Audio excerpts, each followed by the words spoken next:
Glória a Deus. Dou as boas-vindas a todos, ao Ney também, a todos esses que estão aqui nesta casa. Todos vocês são especiais para o nosso Deus. Nós somos especiais para o nosso Deus. Glória a Deus. E a gente louva a Deus, porque é Ele que move nossos corações a chegar a esta casa. Não podemos ficar longe desta casa, porque esse local é local de tratamento. Frank, pode sentar aqui, meu filho. Senta aqui, isso, tá?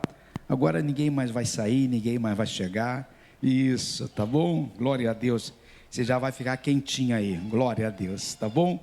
Mas vamos lá, meus queridos irmãos. Foi me dada a oportunidade, o privilégio de trazer uma parte de um estudo que a gente gosta, né? E já no passado nós já trouxemos aqui na igreja, mas está com uma roupagem nova, está com algo novo que Deus tem trazido aos nossos corações, né? Temos buscado as informações para que a gente possa trazer a esta igreja. Eu queria convidar você a abrir a sua Bíblia lá no livro de Apocalipse.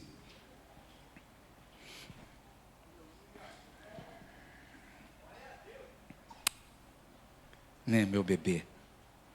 Não é meu, não, é deles, mas eu me acho pai também. Glória. Ou avô, né? Melhor avô, né? Glória a Deus. Deixa eles ir, tá bom? Não esquenta a cabeça com ele, não, que eu fico concentrado no culto na boa, sem problema nenhum, tá bom? Mas vamos lá, meus queridos. Nós vamos estar estudando, não o livro de Apocalipse todo, porque eu acho muito pesado, eu acho muito difícil. São segmentos de revelações que existe, seja do segmento assembleano, tem um segmento batista, e aí a gente pode criar algumas dificuldades. Mas o capítulo 2 até o capítulo, quando você vai até o capítulo 3, 4, onde vêm as cartas, são capítulos maravilhosos. Até o 3, principalmente, ele é maravilhoso porque traz grandes ensinamentos para nós. Grandes ensinamentos para nós que somos servos do Senhor, né? Nós que prosseguimos nessa caminhada com Deus. E eu quero convidar você a acompanhar, é interessantíssimo. Se você olhar minha Bíblia aqui, esses 2 capítulos, não sei se você vai conseguir ver, ó, é todo marcado. Esses 3 capítulos são muito marcados, porque tem grandes revelações. Não houve só a grande revelação para o grande apóstolo João, mas tem uma revelação para nós, atual para nós. Independente de nós entrarmos nas cartas, que começa a partir do capítulo 2, o capítulo 1, ele é cheio, mas cheio de algo de Deus, que nós precisamos trazer para os nossos corações. Amém, irmãos? Então, eu convido você a abrir seus olhos aí, né? E com esses olhos maravilhosos, vamos ler do verso 20 até o verso 1 até o verso 20, que diz assim: revelação de Jesus Cristo que Deus lhe deu. Olha só, só queria dar um parênteses aí. Presta atenção logo nessa primeira frase. Revelação de Jesus Cristo que Deus lhe deu. Então, quem deu a Jesus? Diz assim, foi Deus. Foi Deus que revelou a Jesus, e Jesus revelou a quem? A João. Já deu para pegar? Já entendeu, né? Mas vamos seguindo. Para mostrar aos seus servos as coisas que em breve devem acontecer, e que ele, enviando por intermédio do seu anjo, notificou ao seu servo João, o qual atestou a palavra de Deus e o testemunho de Jesus Cristo, quando a tudo o que viu. Bem-aventurados aqueles que leem e aqueles que ouvem as palavras da profecia e guardam as coisas que nela escritas, pois o tempo está próximo. Vai um pouquinho mais adiante. João, as 7 igrejas que se encontram na Ásia, graça e paz a vós outros, da parte daquele que é, e que era, e que há de vir, da parte dos 7 Espíritos que se acham diante do seu trono, e da parte de Jesus Cristo, a fiel testemunha, o primogênito dos mortos e o soberano dos reis da terra, aquele que nos ama e pelo seu sangue nos libertou dos nossos pecados. Você pode dizer um amém? E nos constituiu reino, sacerdotes para o seu Deus e Pai. A ele a glória e o domínio pelos séculos dos séculos. Amém. Eis que vem com as nuvens. Quem está esperando aí, meu irmão? Eis que vem com as nuvens e todo olho verá, até quantos o transpassaram, e todas as tribos da terra se lamentarão sobre ele. Certamente, amém.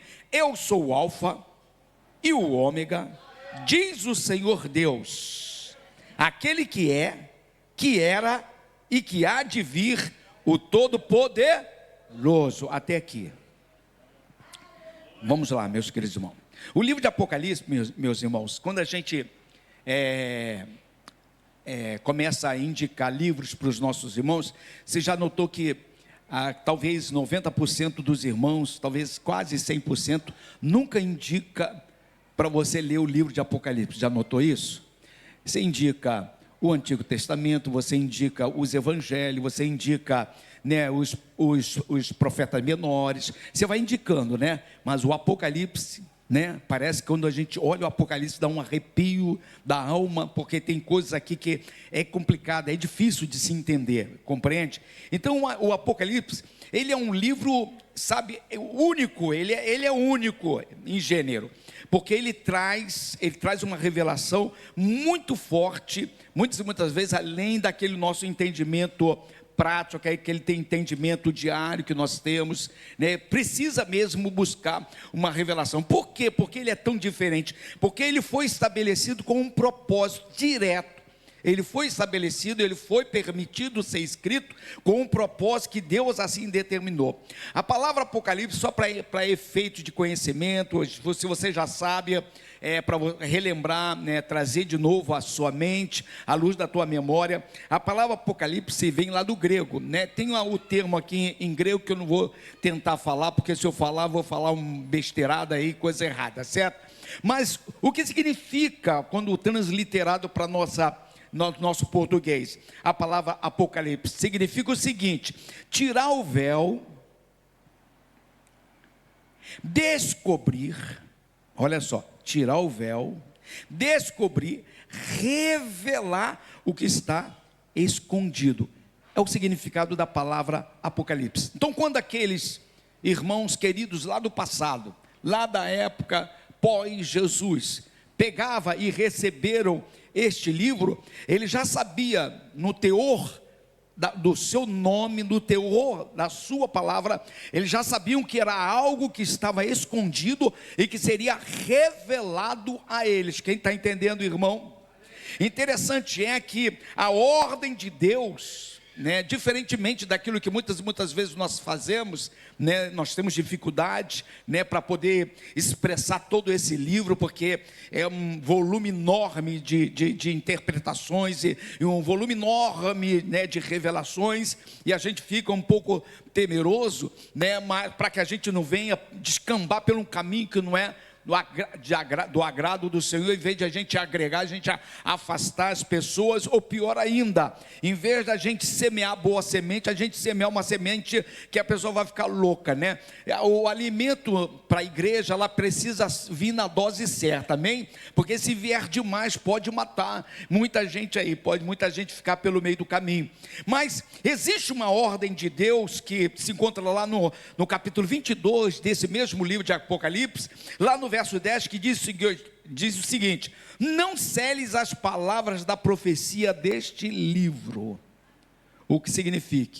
Não tranque ele, não amarre ele, não esconda ele. Mesmo nós, com as nossas limitações, nós devemos, na nossa leitura, até mesmo porque a leitura cronológica cita o livro de Apocalipse, né? Nós já li umas 2 vezes o livro de Apocalipse. Então, tendo oportunidade, você deve ler, não deve temer o livro, né? Aquilo que ali está, né? Com certeza, grande parte das coisas que ali estão, você não vai passar, porque nós iremos na primeira subida, amém, irmãos? Nós cremos.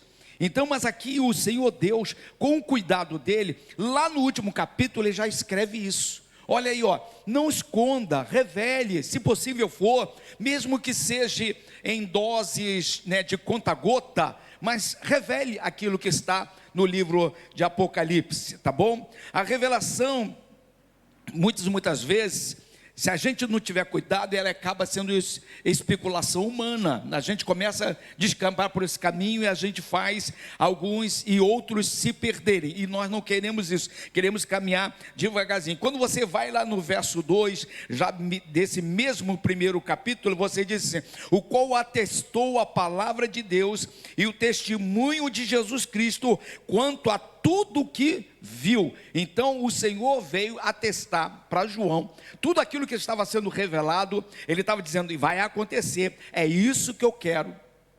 Quando a gente busca o entendimento a respeito do livro de Apocalipse, nós verificamos que esse livro de Apocalipse não é só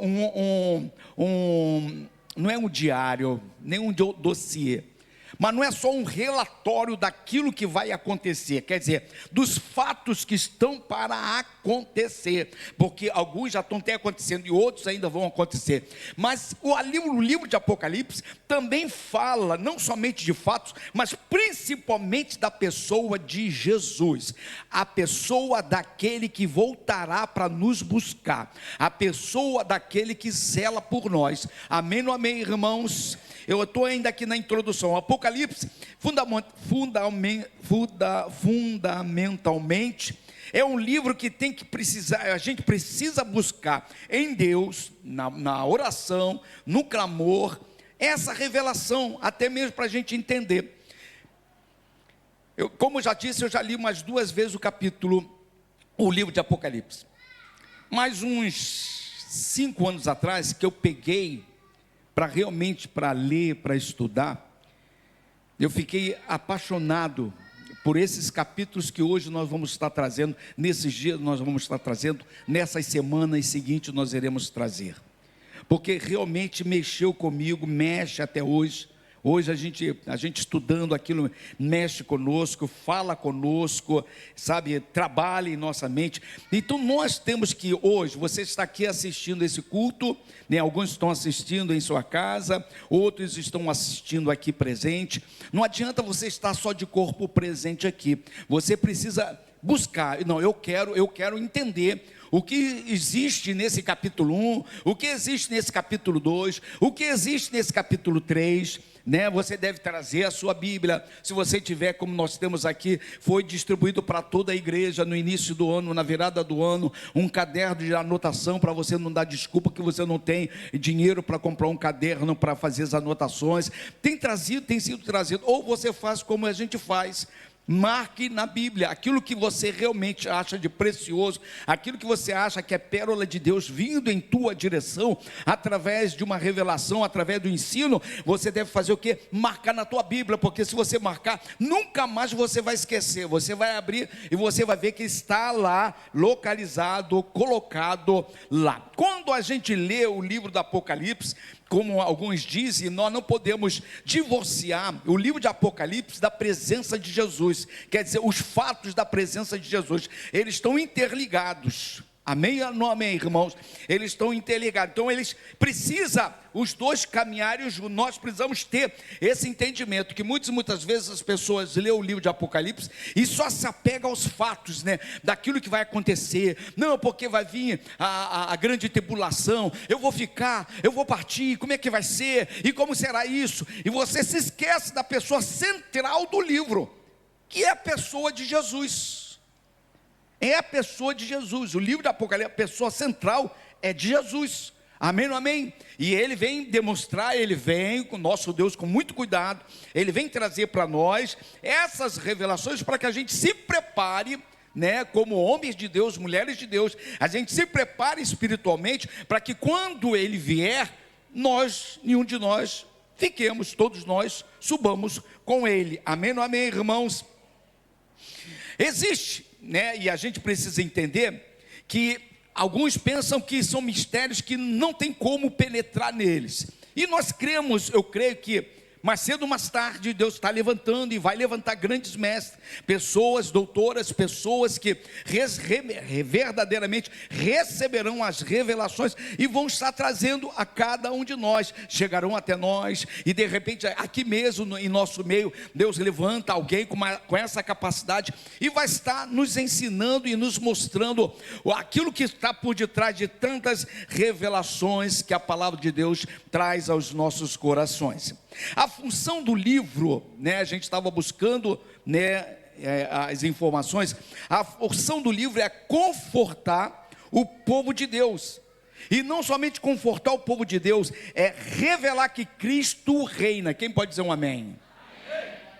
Mesmo em meio ao caos, mesmo em meio as loucuras que têm acontecido, e como o pastor Ney fala, e outros também dizem, e eu concordo plenamente, é só o começo, nós não vimos nada ainda, não vimos nada, irmão, não vimos nada, porque está acontecendo isso, nós não vimos nada, ainda vai vir muita tempestade, vai vir muita mar aí pela frente aí, que nós vamos ter que enfrentar, mas é por isso que nós precisamos ter esse entendimento do nosso Senhor Jesus, nós precisamos nos agarrar a esse Senhor Jesus, porque esse Senhor Jesus que nos amou, esse Senhor Jesus que nos comprou com um preço tremendo, alto demais, certo? Esse Senhor Jesus, é Ele que vai nos proteger para que esse caos não venha nos levar ao abismo, venha nos afastar dos caminhos do Senhor.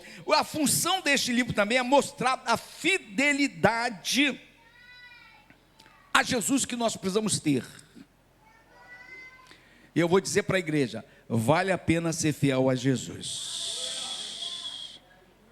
Vou repetir. Vale a pena ser fiel a Jesus. A gente canta, a gente brada, a gente muitas e muitas vezes nós usamos jargões que Deus é fiel. Deus é fiel. Deus é fiel. Quem concorda que Deus é fiel? Mas e nós? Somos fiéis a Deus? É uma estrada de mão dupla. Deus vem em nossa direção com a sua fidelidade, e nós vamos em direção a Ele com a nossa fidelidade para com Ele. Amém, irmãos?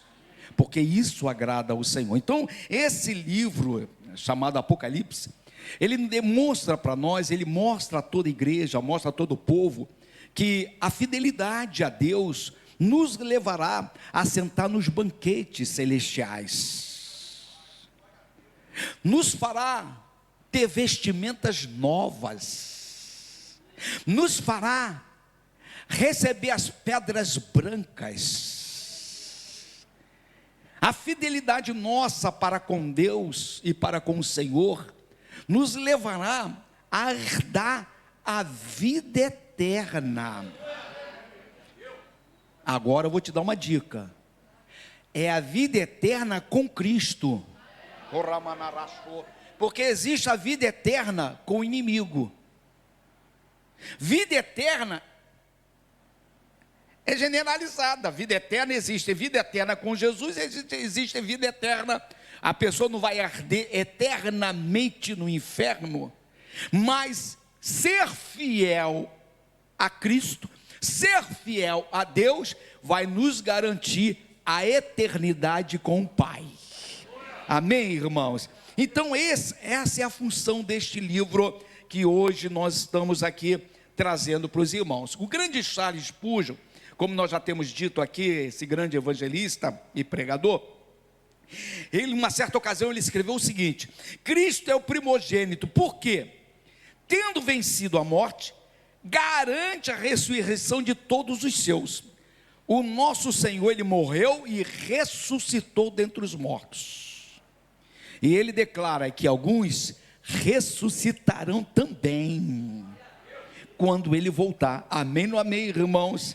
Então Ele, o nosso Cristo primogênito, até mesmo na morte, porque Ele foi primogênito, porque Ele morreu, ressuscitou, Ele também nos garante também que aquele que passar primeiro do que nós, se for salvo, vai também ressuscitar dentre os mortos e vai morar conosco no céu. Amém, irmãos? O propósito desse livro é mostrar a volta do nosso Cristo. Lá no verso 6 diz assim: eis que vem com as nuvens, e todo olho o verá. Há pouco tempo a pastora estava dizendo, a gente comentando, falando, se não me engano, se não me falha a memória, alguém estava junto conosco, e ela dizia assim: eu queria saber como será, como que todo olho vai ver, como, será que vai ser usado a internet? Será que vai ser pela mídia, né? Escrita, televisa, né? Televisiva, como será? Como será? Como será isso? Mas é algo interessante da gente parar para pensar. Eis que vem com as nuvens e todo olho o verá. Quando você vai lá para Daniel capítulo 7, verso 13, coloca aí, Daniel capítulo 7, verso 13.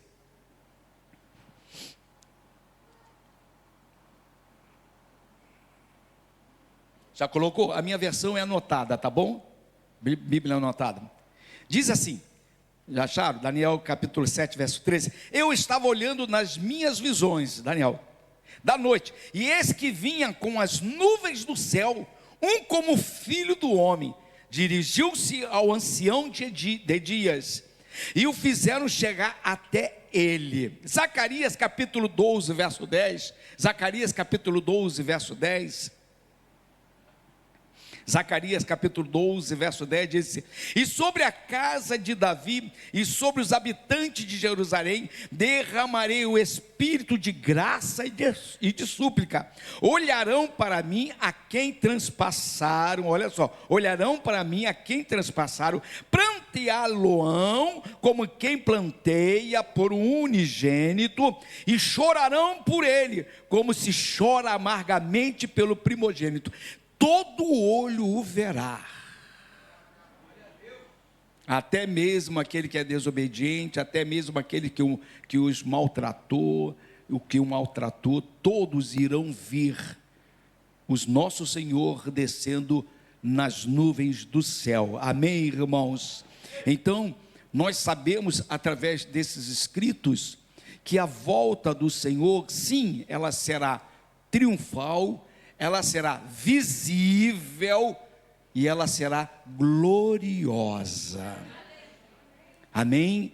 Visível, você vai ver, triunfante e gloriosa. Ele virá com toda a sua glória vir nos buscar. Amém? Quando a gente entra aqui um pouquinho mais, a gente vê a pessoa do João. A pessoa do João. João, o último discípulo do Senhor Jesus, o último discípulo vivo, foi o João que foi presenteado, foi João que foi lembrado. Nosso Deus poderia ter esperado uma nova geração de apóstolos, uma nova geração, poderia ter dado para o apóstolo Paulo, já que era um homem tão sábio, mas Deus decidiu dar a João o gozo, a alegria de receber esta revelação maior. E o João em nenhum momento ele se exaltou, mas ele soube receber a revelação e ele se colocou na posição dele. Quando você entra no livro de Apocalipse, você começa a ler o primeiro capítulo, você verifica que João foi exilado, foi levado à prisão, para uma ilha chamada Pátimo, no mar Egeu, sudoeste da cidade de Éfeso, compreende? Então uma coisa estava ligada à outra, e a gente verifica que por maldade fizeram isso, para oprimir a voz daquele que clamava no meio do deserto, pode-se usar assim, oprimir, ofuscar, fechar, trancar os lábios desse apóstolo, porque já que já tinha morrido todos, só faltava ele, De repente o imperador falou: é só a gente mandar ele para o exílio e ele vai sucumbir, vai morrer, a história dele vai apagar. Ei, errou, ele errou, não apagou não, oh glória a Deus, pelo contrário. Enquanto o homem, a autoridade, o governo tentava massacrar o evangelho, tentava massacrar aqueles que serviam ao Senhor, enquanto o governo, os imperadores que passavam, no decorrer da história, tentavam de todas as formas reprimir o evangelho, esse homem passando por todos os temporais e tempestades da sua vida, porque ele viu, e se não viu, ele ouviu a morte de cada um daqueles companheiros dele, e ele se vendo sozinho, como o último da família, o último da geração, o último dos aprendizes de homens de Deus, o último que caminhou com Jesus, o último que teve a intimidade, o último que tocou em Jesus, o último que foi tocado por Jesus, tendo autoridade, tentando acabar com ele, tentando fazer dele aquilo que neutralizar ele. Mesmo assim, Deus se lembrou de João, irmãos, por causa da fidelidade dele. Então vale a pena ser fiel a Deus, irmãos, vale a pena. De repente João não era lembrado pelo governo para que desse a ele uma casa, uma rede de camelo, uma rede de camelo, porque não era carro, era camelo, não, eu tenho uma rede de camelo, quer dizer, uma sequência de camelo, uma multidão de camelo, de repente ele não tinha uma casa de praia, de repente ele não tinha tantos bens, como nós muitas vezes desejamos, almejamos, queremos, lutamos. Deus olhou nesse homem algo que precisa olhar em mim, precisa olhar em você, irmão, precisa olhar em nós, porque você acha que as revelações de Deus se cessaram? Deus ainda deseja revelar segredos que só Ele tem para as nossas vidas. Ele está à procura, não é Ele mesmo que diz: clama a mim, o que eu vou responder, eu vou anunciar coisas que vocês não sabem, coisas grandes demais. Mas nós não queremos pagar o preço da fidelidade, nós não queremos pagar o preço da dedicação, nós não queremos pagar o preço de sermos companheiros de tribulação.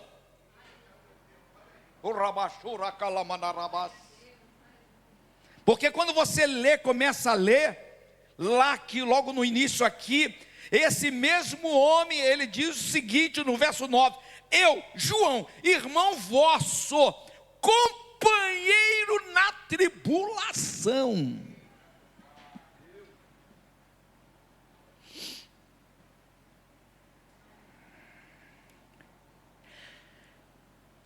Ele passava a tribulação por amor ao evangelho. Ele estava preso por amor ao evangelho. Até que ponto você está preparado a pagar o preço, irmão? Até que ponto? Até que ponto nós, como igreja de Cristo Jesus estabelecida neste bairro, estamos prontos a pagar o preço? O preço da humilhação, o preço dos apontamentos, o preço da perseguição. Até onde nós estamos preparados para pagar o preço? O preço de deixar o nosso descanso e subir ao morro, andando no sol de 30 graus, porque hoje deu 30 graus, por amor a pessoas, por amor a criança. Até onde você está pronto?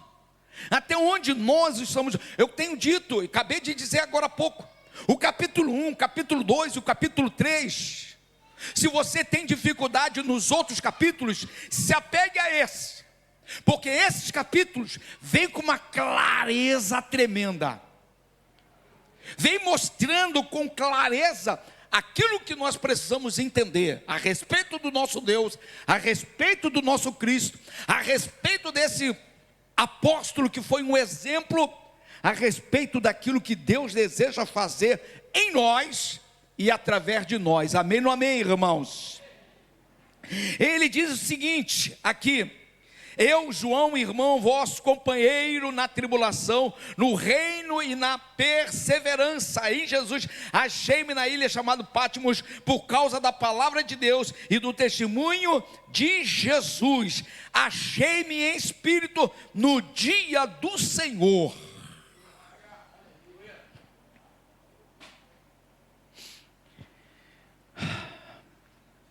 Após a morte de Jesus, logo em seguida, o nosso Senhor se apresentou 2 vezes.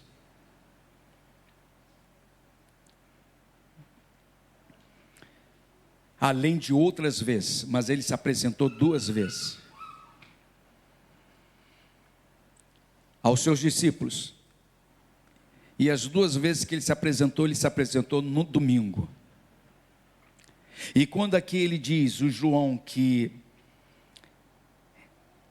no dia do Senhor, ele recebe a visitação de Deus, precisamos entender que o domingo é um dia especial, irmãos. Nós temos batalhado muito a respeito disso nesta casa. Eu creio nisso, que nós temos 7 dias da semana, sendo que 7 dias da semana nós temos que nos dividir entre o nosso trabalho, entre a nossa faculdade, entre os nossos parentes, visitas que nós temos que fazer, passeio que nós gostamos também de fazer. Nós temos uma semana, mas Deus pede um dia especial para Ele, um dia onde o teu coração é totalmente voltado para você. Enquanto nós, como igreja, não entendermos isso, nós seremos uma igreja capenga, sem medo de errar.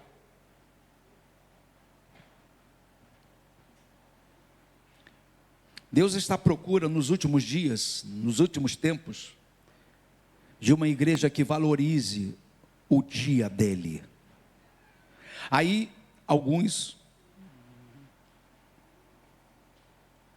vão para o caminho dizendo o seguinte: todos os dias é dia do Senhor. Lógico que todo dia é dia do Senhor. Ninguém aqui é maluco, nem doido para não entender isso. Você é casa espiritual, amém, não amém? Então o Senhor está contigo todo dia. Mas na segunda-feira você tem que dividir esse Deus com o seu emprego. Na terça-feira você tem que dividir esse Deus com seus familiares. Na quarta-feira você tem que dividir esse dia com o mercado que você tem que fazer a compra do mês. Quem está entendendo, irmão? Quando a palavra de Deus diz o dia do Senhor, Ele está dizendo, esse dia é especial. É um dia que você tem que se separar para a minha vida, para mim. Eu quero que você esteja comigo de manhã. A igreja não pode não ficar o dia. Bom seria se nós ficássemos de manhã até de noite. Que aí você poderia bater no peito e dizer: Deus, eu tenho honrado o teu dia. Alguns que estudam a cultura judaica, nós gostamos de ver a cultura judaica, nós gostamos de ver aquilo que é ensinado na cultura judaica. E uma das coisas que chama a atenção na cultura judaica é o guardar o dia do Senhor. O guardar o dia do Senhor. Não trabalham, não fazem compra, não fica zanzando, tem refeições diferentes, porque eles entendem que Deus deu a eles 6 dias, para eles se dividirem, mas Ele quer você só para Ele. Quem está entendendo, irmão? Só para Ele. Nós vamos chegar lá. Quem crê que vai chegar lá? Eu vou chegar a esse nível, irmão. Dar a Deus a exclusividade que Ele merece. Quem está entendendo, irmãos? Dar ao nosso Deus a exclusividade que ele assim merece. Então Deus, através da pessoa do seu anjo, através da pessoa de Jesus, se apresenta ao apóstolo no dia do Senhor. E se esse apóstolo não tivesse preparado para receber Jesus no dia do Senhor, perderia a oportunidade de ter seu nome registrado na Sagrada Escritura como o autor do livro da revelação. Quem está entendendo? A visão do Cristo glorificado. Vou correr aqui porque eu quero chegar até um ponto. Quando João ouve, quando a gente lê aqui no verso 10, achei-me em espírito no dia do Senhor, e ouvi por detrás de mim grande voz como de trombeta, dizendo: o que vês? Escreve em livro e manda às 7 igrejas. Que igrejas são essas? Éfeso, Esmirna, Pérgamo, Tiatira, Sardes, Filadélfia e Laodiceia. Quando a gente vai estudar do verso 9 até o verso 16, nós vemos algo tremendo acontecendo com este homem. Quando você pega a primeira parte desse capítulo, você verifica que do verso 4 até o verso 8, é uma saudação que o apóstolo faz na sua escrita, para aquelas igrejas que estariam, lendo esse livro. Ele faz uma saudação. Então ele se coloca na posição, ele fala a respeito das 7 igrejas, ele fala a respeito como que Jesus voltaria, ele declara que esse Deus é o grande alfa, é o grande ômega, e ele está dizendo, de repente, do nada, algo acontece com esse homem, e ele percebe que tem alguma coisa por detrás dele. E aqui a palavra de Deus diz que ele ouve por detrás dele uma voz como de trombeta. Eu fico a imaginar ele falando, ele escrevendo, ele pensando, e de repente soa em seus ouvidos essa voz, e a história diz que ele se vira para ver, e ele contempla algo tremendo. Ele contempla o nosso Cristo ressurreto. A visão do Cristo glorificado, que você vai do verso 12, como nós já temos dito, até o verso 16. Diz a palavra do Senhor que ele não mais vê, a gente precisa fazer uma comparação aqui. Ele não mais vê como ele viu anteriormente, porque em todo o episódio de Jesus, ele era sabedor daquilo que Jesus tinha passado. Ele caminhou com Jesus, ele viu os momentos de alegria de Jesus, como também os momentos de tristeza, de amargura, de sofrimento, de açoite. Então a visão daquele apóstolo, certo? Tudo bem, ele viu até Jesus depois, quando o Senhor se apresentou a eles, no templo e outras coisas mais, mas a visão que ele tinha agora, a visão que ele estava tendo agora, não era mais a respeito daquele Jesus, que teve as suas vestes rasgadas, teve a sua cabeça perfurada por espinho. Há pouco tempo atrás, o nosso querido e amado Rogério estava podando aqui um pé de laranjeira que nós temos aqui, uma laranja deste tamanho, eu não sei qual é o nome que se dá, mas é uma laranja deste tamanho assim, o tamanho do espinho era deste tamanho assim, ó. A nossa querida irmã Áurea estava perto de um trabalho de mulheres, de escolhida, e ela pediu para que o nosso querido Rogério separasse alguns galhos, que ela usaria aqui para poder montar aqui uma imagem, fazer uma ornamentação bonita aqui. Mas quando ela olhou os espinhos, ela não quis tocar, porque os espinhos eram tão grandes, e na hora, eu e o Rogério estávamos pensando, conversando, dialogando, e a gente imaginou: Rogério, imagina o tamanho desse espinho sendo enfiado na tua cabeça, na minha cabeça. Imagine a dor. A gente colocava a mão no espinho assim, se bobeasse, ele furava o dedo. Tão pontiagudo que ele estava. Esse João, ele não estava mais vendo Jesus com a cabeça toda ensanguentada, cheia de sangue, cabelo encharcado, porque com certeza o sangue desceu, molhou os seus fios de cabelo, com certeza ficou encharcado. O corpo não estava mais marcado pelos chicotes que ali foram dados a ele, né, que impetraram a ele, né, aquele chicote que não era um chicote comum, a gente sabe que machucava, arrancava pedaços de carne. Tudo isso o João ouviu e talvez tenha visto isso com seus próprios olhos. Mas aquele que estava falando com ele, aquele que por detrás chegou até ele, não era mais aquele sofredor. Ele estava se apresentando como todo poderoso. E diz aqui o texto sagrado, que quando ele olha para esse Jesus, ele vê um semelhante ao Filho do Homem com vestes e talhares. Diz assim também, cingido à altura do peito com uma cinta de ouro. A sua cabeça e cabelos eram brancos como a alva lã, como neve.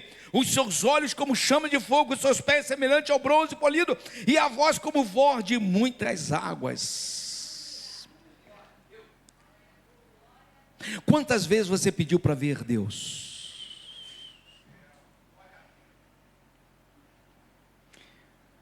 Quantas vezes nas suas orações você disse assim: eu quero ser como Moisés, nem que seja a tua sombra, nem que seja por detrás, nem que seja pela brecha, eu quero te ver, Deus. João teve a oportunidade de ver. João teve a oportunidade de ver o nosso Cristo, não mais machucado, mas com toda a sua glória. Esse capítulo é muito maravilhoso, irmãos. Dá para a gente ficar debruçado nele, lendo e chorando as nossas misérias. Falamos de glória, falamos de presença de Deus, mas até onde vai a nossa mente para ver essa glória? Até onde a nossa mente está limitada para ver esse Cristo ressurreto? Eu penso, meus queridos irmãos, que o nosso Cristo, ele está doido para se apresentar. Glória a Deus, ainda nesse tempo. Ainda nesse tempo. Por que nós precisamos só viver de histórias? Por que você não pode ter uma experiência com Deus? Porque no teu quarto de busca, você não pode ir tão quebrantado e tão limpo e tão fiel, que Deus diga para você, ó, está vendo essa chave? Tire a chave, coloque o teu olho no buraco da chave, que eu vou me apresentar a você por detrás da porta. Você não vai poder me ver na minha completude, mas tu verás uma parte de mim. Nós estamos muito acomodados com aquilo que nós recebemos, estamos muito acomodados com aquilo que nós somos. Quando a caminhada do justo é como a luz da aurora, precisa brilhar, precisa avançar. Você como cristão precisa avançar, irmãos. A gente vem na igreja para quê? Sim, para adorar o Senhor. Viemos sim aqui para, juntos com o nosso irmão, com a nossa irmã, dar o nosso melhor para o nosso Deus. Mas Deus deseja que nós tenhamos um desejo ardente de aproximação dEle. A gente vê muitas vezes na face das pessoas que aqui estão, que não estão nem aí para aquilo que está acontecendo, não está nem aí para o culto, ainda não entendeu que o mesmo Cristo que se apresentou ao apóstolo João, também deseja se apresentar a cada um de nós. Deus quer nos dar experiência com Ele. Agora eu preciso entender como João entendeu. Eu quero ser companheiro de aflição, quero ser companheiro de tribulação. Não importa o preço que eu vou pagar, eu quero ver meu Deus, eu quero me relacionar com Ele, eu quero ter uma experiência com Ele. Agora não é vir simplesmente por vir, não é estar simplesmente por estar. A pastora traz estudos, mais estudos aqui nessa casa, estudos profundos e poderosos, que já era para nós estarmos lá na frente, saltitando como pipoca aqui nessa casa, mas nós estamos retardando a obra de Deus em nossa vida. Somos nós que retardamos, porque nós não queremos ver esta glória, nós não queremos, ter esse contato mais direto e mais verdadeiro com o nosso Deus. João quis, porque se hoje ele estava preso, se naquela época ele foi levado para a ilha de Pátimo, é porque ele estava pagando o preço. Ele não negava o nome do Senhor por nada. E com certeza aquele versículo que o próprio Senhor fez questão de verbalizar, e essa verbalização levou os escritores a colocar na Sagrada Escritura, quando ele mesmo diz: buscai-me em primeiro lugar, porque as outras coisas serão acrescentadas. Com certeza João buscava e colocou esse Cristo em primeiro lugar. E eu creio que Deus, mais cedo ou mais tarde, vai nos levar a viver essa seriedade que nós precisamos ter com o nosso Deus. Amém ou não amém? Eu não sei se isso é estudo ou se isso é pregação, mas eu estou falando aquilo que Deus está me mandando.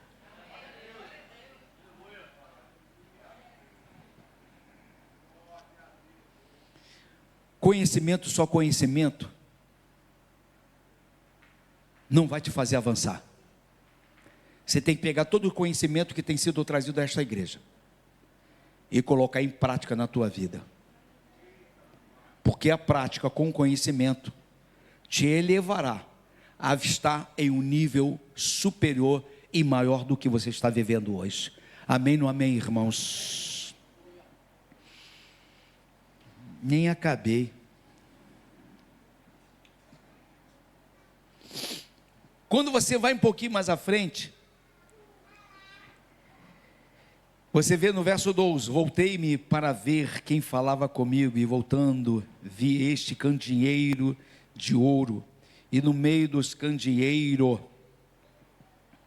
um semelhante ao filho de um homem, com vestes talares, e cingido à altura do peito com uma cinta de ouro.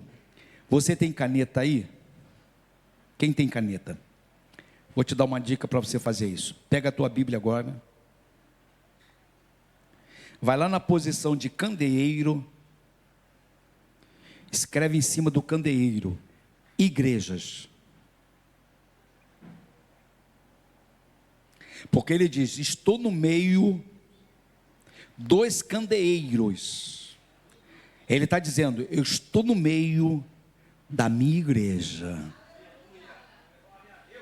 Nunca mais você vai se esquecer disso, que quando no livro de Apocalipse é falado candeeiro, está falando da igreja de Cristo Jesus, está falando de cada um de nós aqui. Amém, irmãos?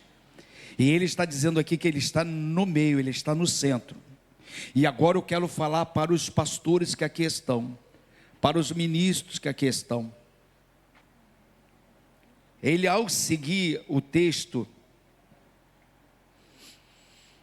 ele fala sobre a cabeça. Quando chega no verso 6, ele diz assim, o verso 6 de Apocalipse capítulo 1, coloca aí para mim, querida.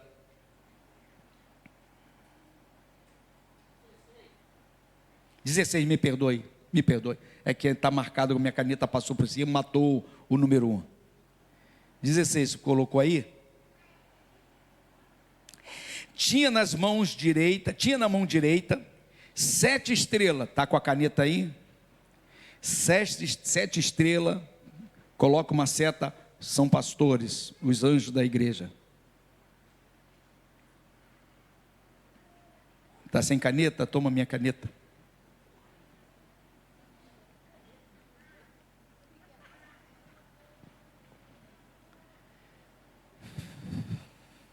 Você anotou?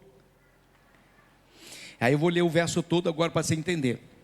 Diz assim: tinha na mão direita 7 estrelas, e da boca saía-lhes uma afiada espada de 2 gumes. O seu rosto brilhava como o sol da sua força. O apóstolo está recebendo a revelação de quem estava falando com ele. Amém ou amém? E ele está dizendo o seguinte, para nós que aqui estamos estudando: na boca dele saía uma afiada espada de 2 gumes, que nós sabemos que é a palavra do Senhor. O seu rosto brilhava como o sol na sua força. Então a luminosidade era tão grande como o sol em toda a sua força. Você consegue olhar o sol quando está 40 graus, meio-dia, encarar ele assim? É difícil, né? Então, está dizendo que a glória dele, o rosto dele brilhava dessa forma. Está entendendo quem é o seu Senhor?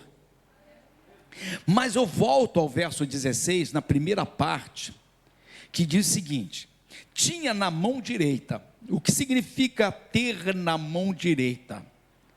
Significa que Deus nos tem na sua mão, na posição de honra. Ouviu?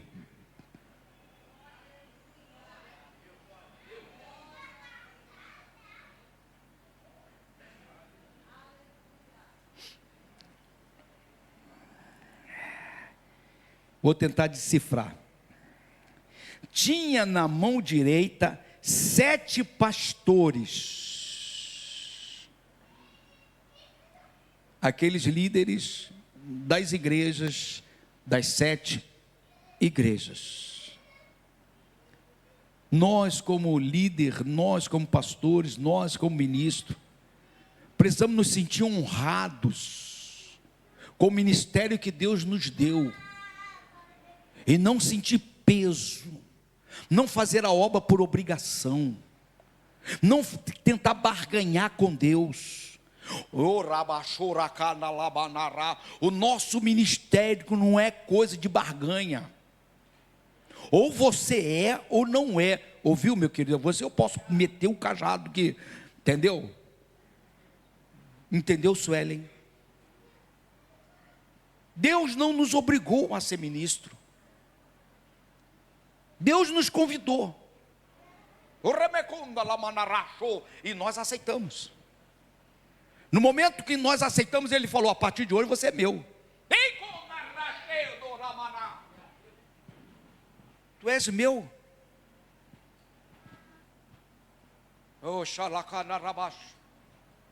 Não sejamos nós, ministro da casa chamada Levantai, como ministro de outras denominações, tem barganhado a sua fé, tem barganhado o seu ministério, tem colocado o seu ministério em segundo plano, tem olhado o seu ministério como algo banal, e na verdade não é banal.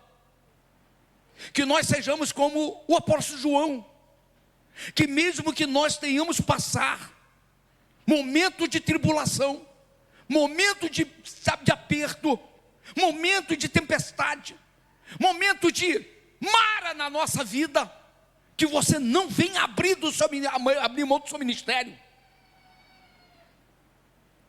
Eu não posso abrir mão do meu ministério. No dia do aniversário da minha esposa, eu fiquei todo feliz, porque ela queria vir para a igreja. Passamos o aniversário dela dentro da igreja trabalhando. Não saí para almoçar, não saí para jantar, mas ela sabe o quanto eu a amo. Mas nós sentamos em casa e comemos junto. Está entendendo, irmãos? Nós temos que ter esse entendimento, nós precisamos ter essa compreensão. O Senhor está dizendo: eu tenho na palma das minhas mãos, da minha mão direita, eu tenho vocês. Eu estou dando honra a vocês. E nós, como ministro, temos que dar honra ao nosso Deus. Quem está entendendo, irmãos? Porque é isso que Ele espera de nós. O verso 16 fala a respeito disso, irmãos, que nós precisamos ter esse entendimento, para que a gente possa avançar. Amém ou não amém? Vou parar aqui, na semana que vem eu continuo. Acabei 9h30. Amém? Ninguém precisa ficar triste. Nós temos aqui alguma coisa a mais para a semana que vem. E na semana que vem mesmo a gente já entra na primeira carta à primeira igreja. Tá bom, irmãos? Que Deus possa nos abençoar, que Deus possa nos levar a ter um entendimento maior daquilo que Ele deseja para esta igreja e para você. Amém? Traga a sua Bíblia, meu querido irmão. Se você puder, você tem aí um dever de casa para fazer. Leia o Apocalipse capítulo 1, capítulo 2 e capítulo 3. Como nós estamos trabalhando no capítulo 1, pare, leia, pense, peça uma revelação a Deus. Peça a Deus, Deus, move meu coração para ter o entendimento a respeito desse capítulo. Amém? Se coloca na posição de João, preso, limitado, não tendo poder de ir e de vir, sem ter o poder de decisão, humilhado como homem, tratado como escravo, mas Deus encontrou naquele homem um coração diferenciado. Que Deus possa encontrar em nós um coração diferenciado. Que Deus nos abençoe.